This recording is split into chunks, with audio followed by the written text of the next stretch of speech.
Yeah, hello everyone. Good day to you. Welcome to Chelsea FC Jingles. I remain your host, Oladipoju Misole.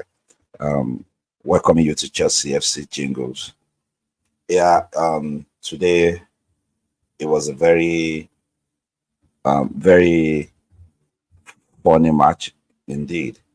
That was a game that Chelsea had the opportunity to win, and we played very well in the first half. Uh, we had a very higher number of expected goals, but we could not really do anything with it. So, but at the end of the day, we got punished. But at least we are lucky we did not eventually lose the game because as it appears that we were we could have won that game. We also could, as the statistics show that we could have won the game, we also could have lost the match as well. So it would have been worse if we lost, but at least we are lucky that we eventually finish with a draw. Though not an encouraging result considering the way the game started. Um, but we'll look into all that. But whichever way it was, it's not an encouraging result. Hello, coach. Good afternoon, coach. Thanks for coming on board. Yeah, I hope your day is going. Your whole day is going on well. Yeah, I'm really tired, but I still just have to come here. Yeah, do that. Yeah, I feel like taking a break. I actually feel like taking a break, coach. Yeah, so I trust everything is going on well. Your family, work, and every. Thanks for being here. I appreciate you. So let me just. I don't know if you have a chance to come. If you have a chance to come on, I'm gonna share the link. I don't know if just if you have a chance. Yeah. Yeah. Okay. Coach said a solid performance, but a solid performance in my opinion. It's gonna be good season. Yeah. Well, we are still trying to put ourselves to we're still trying to put ourselves together, and at least we didn't lose that game, but it's a game we should have won easily with the chances we created.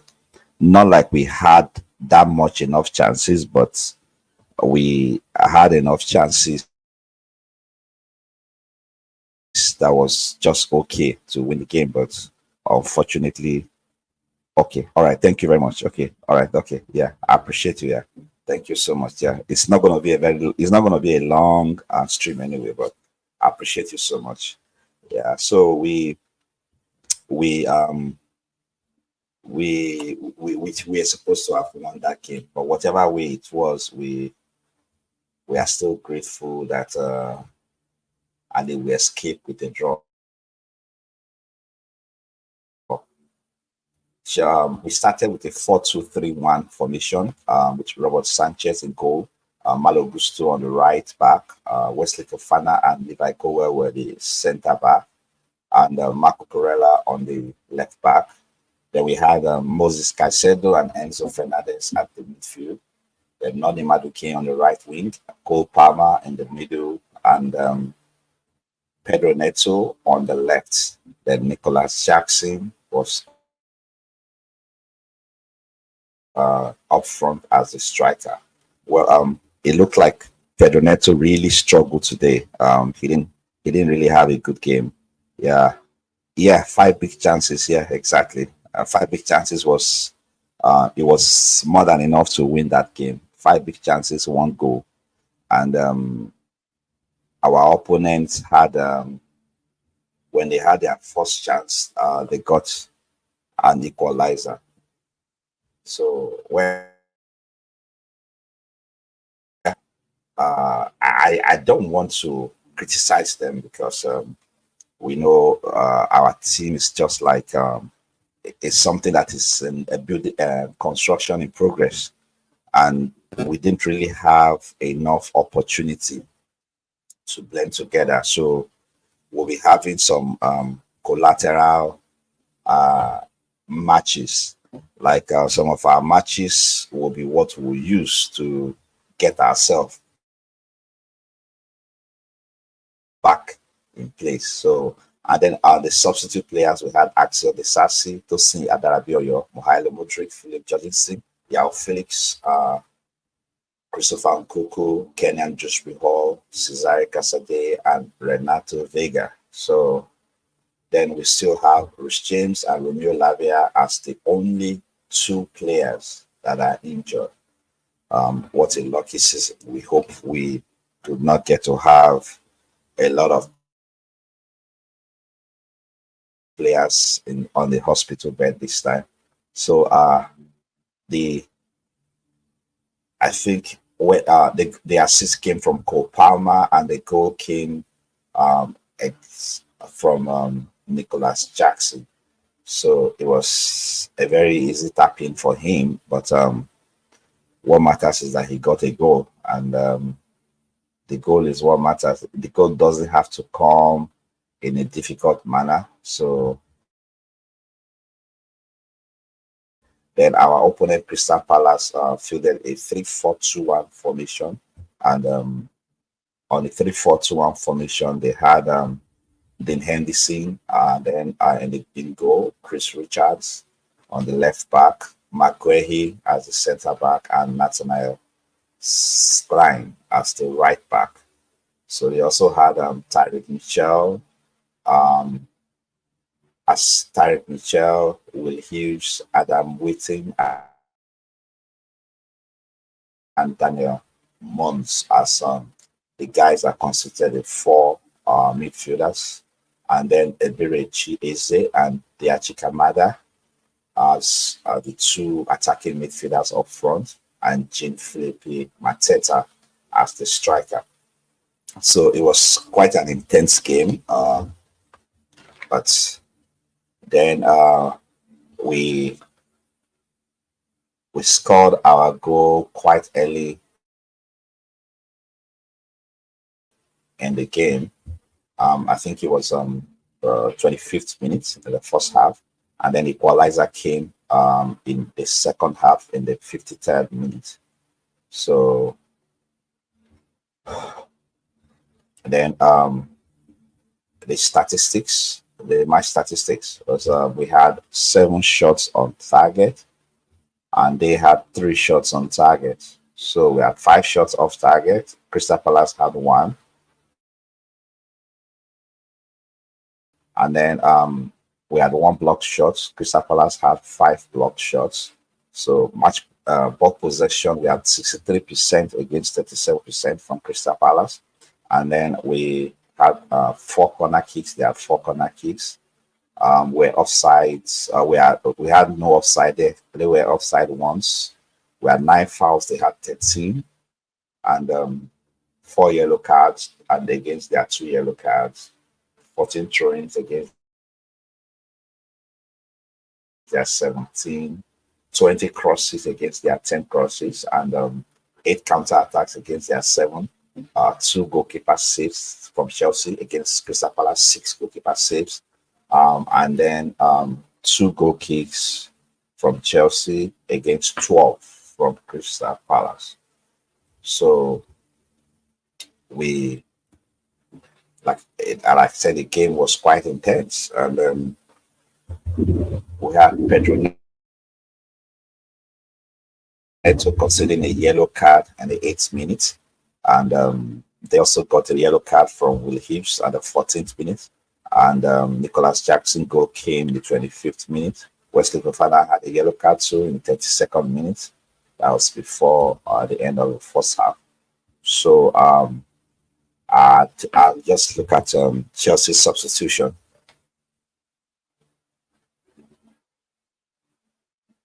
Yes, yes. We deserve to win the game. Yeah, like I said earlier. Yeah, it was just we just need to still improve on being able to take chances. Yeah, that's absolutely correct. We deserve to win the game. So we had Jao Felix came in to replace Pedro Neto. Like I said earlier, Pedro Neto was really struggling in the game. Yeah, he wasn't the best of himself. So then Nicholas Jackson got a yellow card in 63rd minute. Mohailo Mudrik came in to replace Malo Gusto, and Christopher Nkuku replaced Nani Maduke. I personally think Nani wasted too much time on the ball in some cases, and there was a time he was kind of selfish on the ball. Um, there were some balls he was supposed to have crossed, and he dwelt too long on the ball. So Cole Palmer got a yellow card when he got angry, and his yellow card was it was really needless. But I understand he got frustrated. It was it was frustration. So he too wasn't. He was rated um, as the best performing Chelsea player, but he wasn't really at his best. Yeah, nothing got tired quickly. Absolutely. Yeah, absolutely got tired quickly. But what I think is when a player, considering the kind of depth we have in the team, when a player is playing and is not able to um, utilize his chances, I think Nani was. I think he stayed on the pitch, in my opinion. Uh, I think he stayed there for too long. Um, the coach shouldn't have allowed him to stay on the pitch till 86 minutes before bringing Christopher Nkuku. Nkuku should have come in earlier, except if he wasn't really fit to play more than the number of minutes he played. So, like I said earlier, we had 63% possession against their 37. So our performance was not bad, not that bad. It was just down to taking chances. So that's where we had a problem.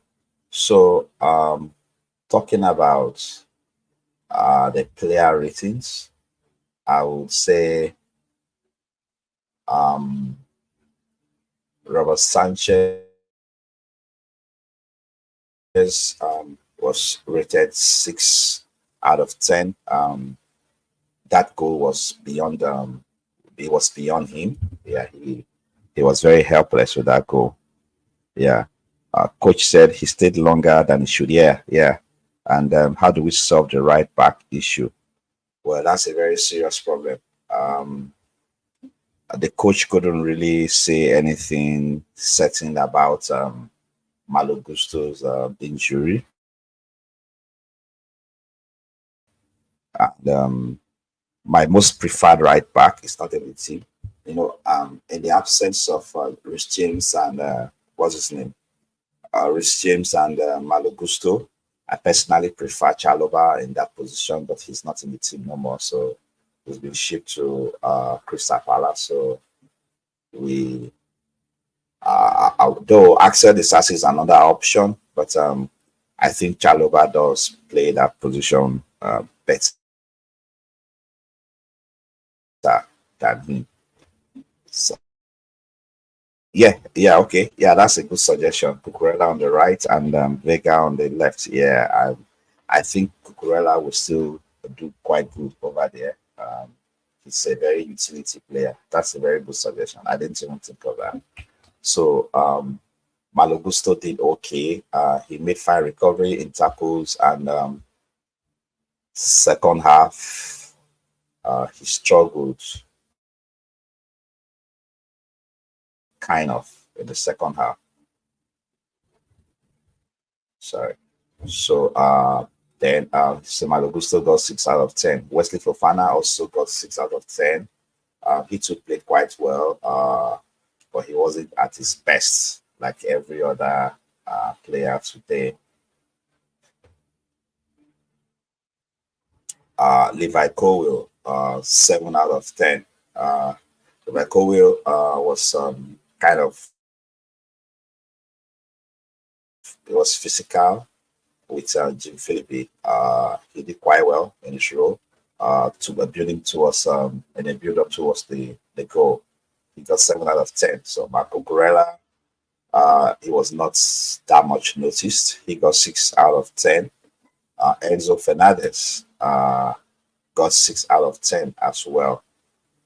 He did quite well in the first half, but was an MIA in the second half. Moses Caicedo, he played quite well too. He had a very good performance today, but he was rated 6 out of 10 despite that. So Noni, he missed a great chance in 22nd minute, and I felt he held the ball too long too at some point.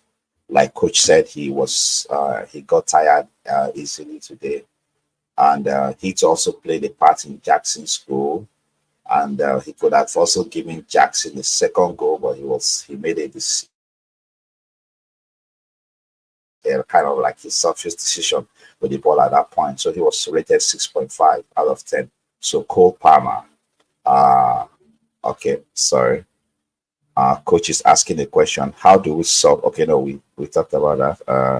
You suggested Cucurella on the right and Vega on the left. I think that will be better than having Axel Disasi, because Cucurella is a left back who is a defensive a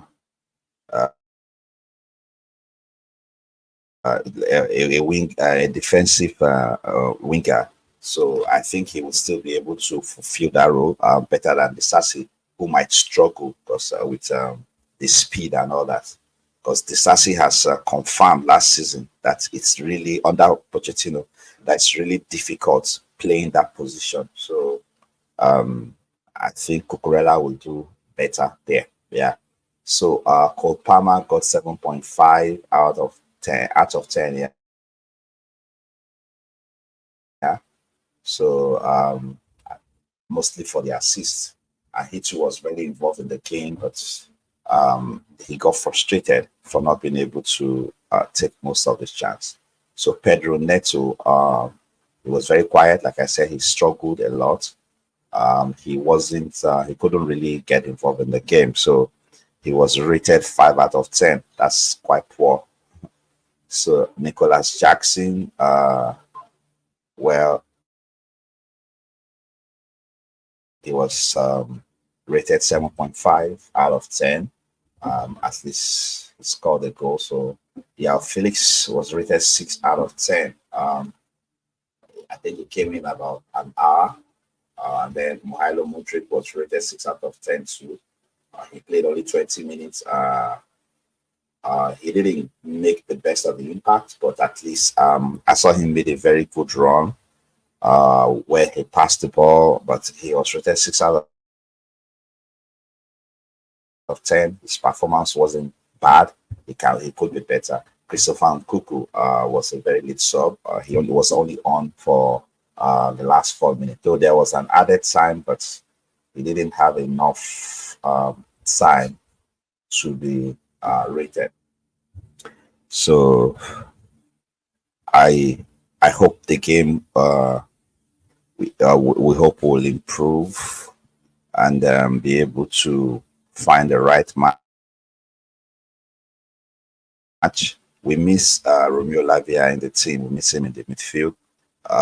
Now they have we're going on break. I hope they'll be able to have more time to work hard and blend. Like the coach said, I don't know. I just feel the coach is not really aware of most things he should know. like when they ask him some certain questions. One time he was asked about what was the cause of injuries with the players. He said he doesn't know that because he wasn't here. I think it's not a good thing not to know what caused the injury, even when you are not here. Knowing the cause of it, you could work on that so that it doesn't reoccur again, in my own opinion. So, except if you just don't want to answer, and then you could have come straight and say, "Oh, I don't want to talk about that. I wasn't here at that time." But we are looking. But he sounded like he's not interested because he wasn't here. So, I think he should try to be aware of more things based on the way he answers question. He seems not to be. He was asked if about Cole Palmer's new contract. It was like he's not even aware it's 9 years now. All he knows that Cole Palmer went to sign a new contract. That's all. So, and then also he was asked about the fact that they were looking for a new striker, if that means they don't trust Jackson. But he answered that, yeah, he already said they trust Jackson, and he agreed that finally they were looking for a striker. But it doesn't mean that they don't trust Jackson, that we really do trust Jackson. So, well, the window has ended. We didn't get a striker. We move on. Yeah, I wish, what's his name? McGee was showing chances of him being able to finish, but I think he has a long way to go in terms of being able to finish. So hopefully, all of them will improve on the job. So before I conclude the stream, I'd just like to talk about the summer transfer, the players that came in, and the players that left Chelsea. So first of all, let me say I appreciate the people who watch the videos there. I was uploading a lot of YouTube shorts to update on the transfer activity, especially on the last 2 days of the transfer. So I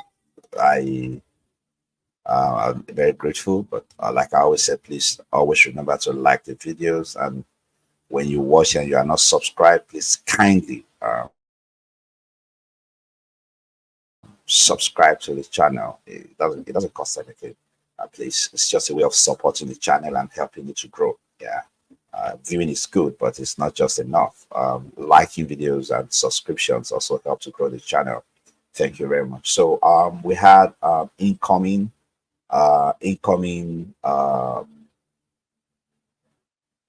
incomings to Chelsea during the summer transfer window. Chelsea spent a total of £219.6 million during this last transfer window. So we had Omari Kellyman. He came in from Aston Villa. Mike Penders, who came in from I think Belgium. So Jadon Sancho from Manchester United. It is important to know that Jadon Sancho is a blue. He's a London boy. He's a Chelsea fan. He was, I don't know, he followed Chelsea and reacted very well when we won Champions League under TT. So he even left comments and all that. So it's good to see him becoming a blue, and wish him all the best with Chelsea Football Club. So we had Jadon Sancho, Tosin Adarabioyo came in for free from Fulham, McGee from Barcelona, Kenan Hall, Leicester City, Renato Vega from Bologna, Caleb Wally, Felipe Jorgensen, the goalkeeper, Aaron Aslemino, from I think he came from Brazil, Pedro Neto, and Yao Felix. Those were the players that came in. And then the players that left Chelsea during that transfer window. we we Chelsea recovered a total of 153.3 million pounds, £153.3 million during the transfer window.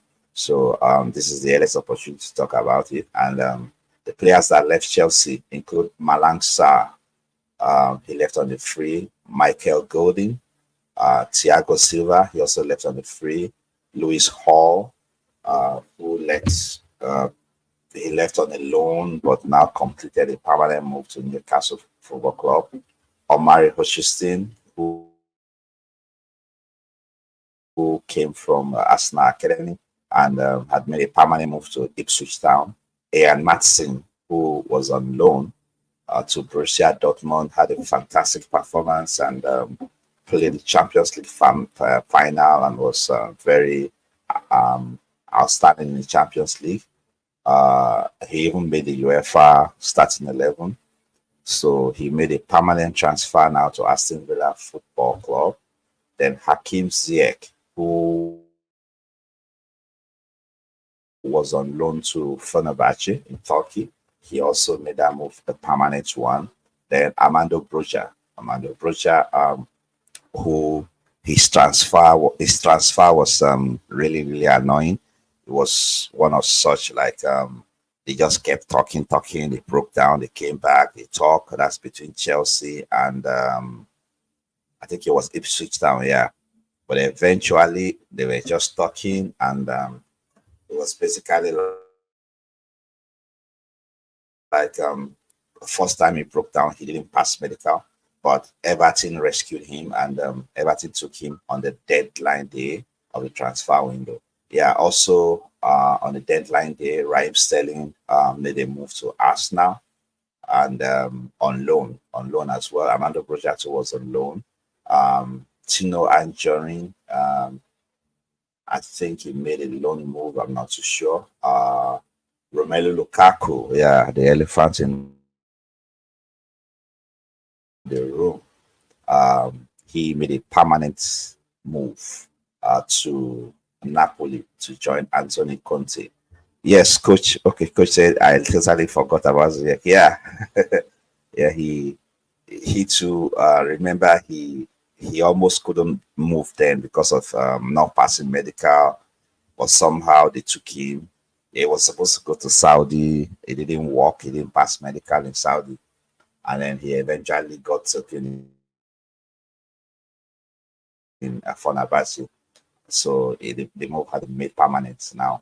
Romelu Lukaku, yeah, went to Napoli. Kepa Arrizabalaga made his debut he moved to Bournemouth on loan. And I was very surprised to see that he signed a new contract. They must have had a negotiation with Chelsea directors. That's what I guessed, though. He signed a new contract and made a move to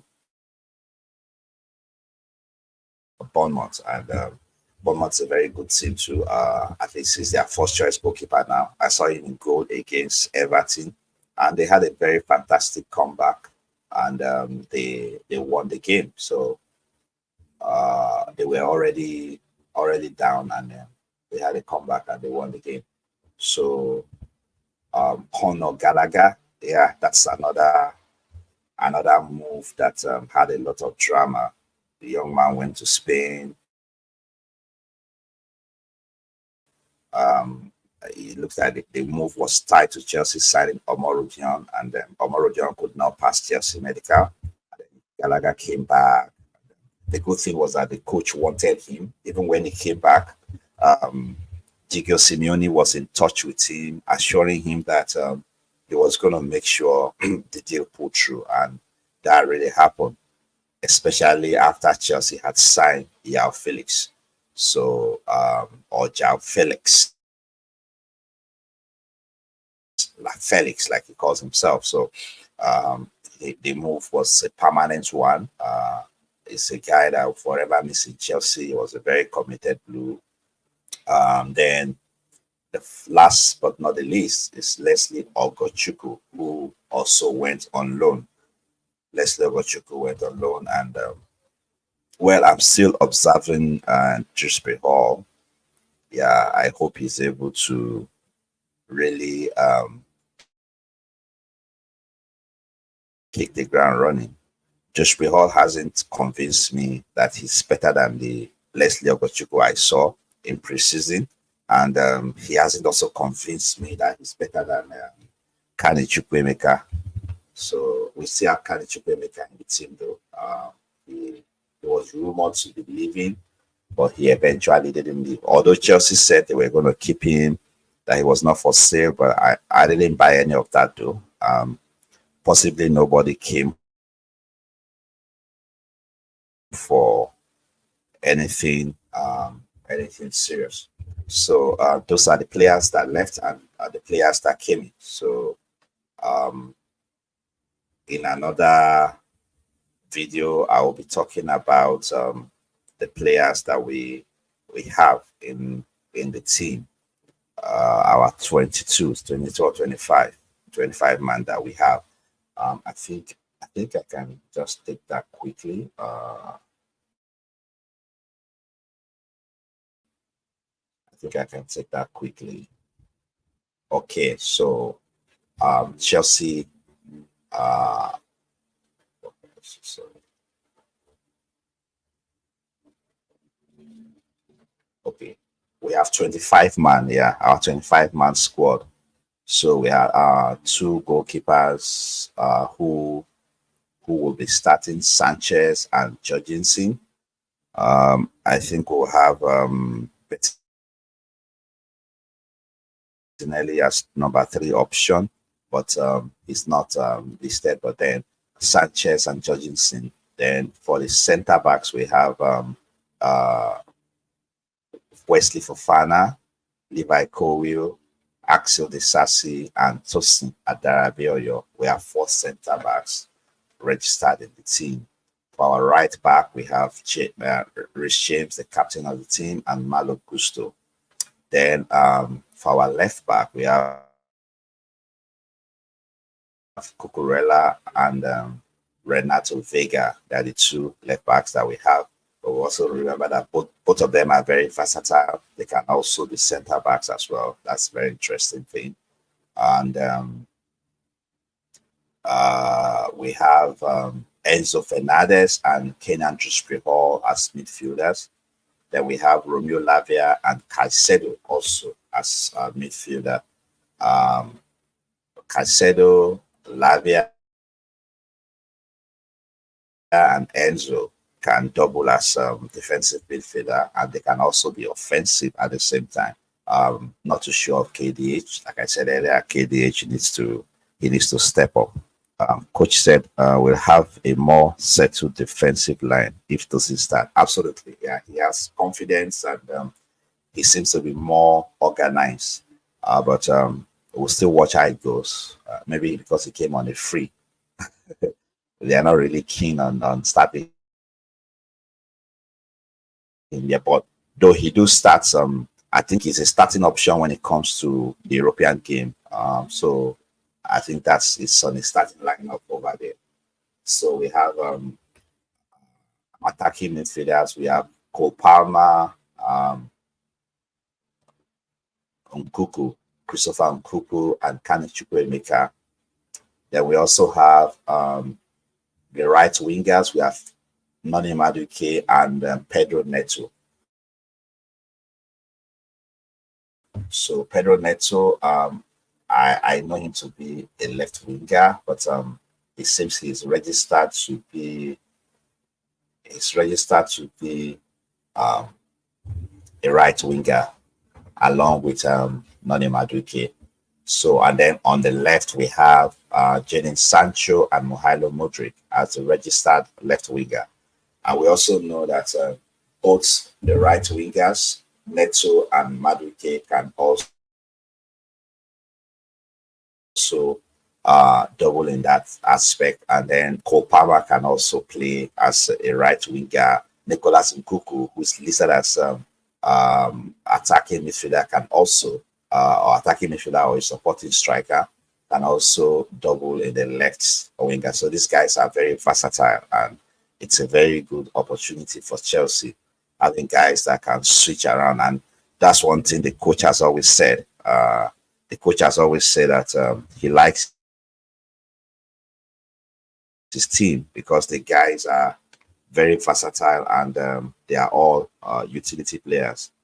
Even the goalkeeper plays with his feet, so he's indirectly a player too. Yeah, and then so we have the three-man up front, registered up front. Nicholas Jackson is registered as a striker. McGee is registered as a striker, and João Felix is registered as as a false striker as well. But if you look at it, João Felix can also come and play in behind the striker. He can play as a left winger. So it's I just love that about the team. The fact that the players can be switched like a game of chess. Yeah, you can switch them around, you know, and that makes it very, very good. So those are the players. Where players that left, players that stayed back, and players that are in the team. So please kindly subscribe to the channel. And if you missed any part of it, and knowing players that left and players that came in and players that just came in rather, and players that made the squad, please you could have a playback and make sure you catch up with it. So at this point, there's nothing more to attend to. Let me see the charts. Nothing more to attend to. Coach, I want to appreciate you for all you do for this channel. I really appreciate you. I don't know. I don't have enough word to appreciate you, but I sincerely appreciate your tirelessness and your zeal to ensure that everybody grows in the Chelsea community. Thank you so much. More grace to your elbow. May Lord continue to strengthen you. Thank you so much, Coach. The CEO of Chelsea Perspective. Chelsea Perspective is on YouTube. It's also on, let me put the link. Yeah, that's Chelsea Perspective. Yeah, it's on YouTube. It's on, what do they call it? It's on Facebook. It's also on TikTok and Instagram and all the social handles. Please follow Chelsea Perspective as well. Subscribe to the channel for very rich and knowledgeable analysis. Live shows very often in the morning hours, and as much as it's needed, and then short videos as well. So follow Chelsea Perspective as much as you can. Thank you so much. Yeah, okay, sorry, Penchiwa to Fonabachi. Oh wow, I missed that. Okay, that's good. Yeah, at least I thank God he got something. And funny enough, he spent his vacation in Morocco, so he probably had gone to taste something closer to the Turkey lifestyle. So, and I hope he enjoys his show. He stayed there. Yeah, for that budget to Chelsea. Izzet Balkis. Oh, thank you so much, Izzet Balkis, for coming on the show. I appreciate you. Thank you so much, Izzet Balkis. Thank you for your comment. Thank you for your support. I really appreciate that. Yeah, thank you, Coach, once again. The show is coming to an end right now. So I'll schedule a live show as soon as possible. Just watch out for the schedule, and please, when we schedule, if you're watching the show, please like the schedule before it goes live. Yeah, it helps the YouTube algorithm to push the channel out there. Thank you so much, Izzet Balkis. Thank you so much, Coachella. To enjoy the rest of your day. Thank you. Bye.